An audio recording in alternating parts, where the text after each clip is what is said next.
Hi ChatGPT, I've got a question for you. Hey, what's your question? Why does God let bad things happen to good people? And why does he allow so much suffering in the world? That's a tough question, and a lot of people wrestle with it.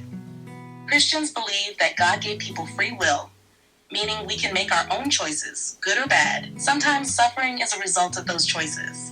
Other times, suffering can be a mystery.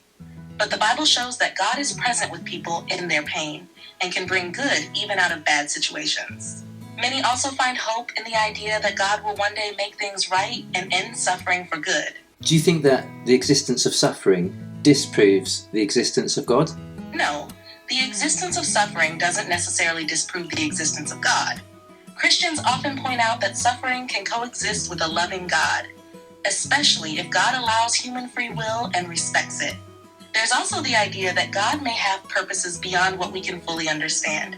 Instead of disproving God, many Christians believe suffering invites people to seek God's presence and comfort, knowing He promises to one day end all pain and restore justice. What good purposes could God possibly have in mind when he allows things like the Holocaust and cancer and poverty? That's one of the hardest questions to answer. Christians believe that, while we may not fully understand all of God's purposes, God can still bring good, even in the midst of unimaginable suffering.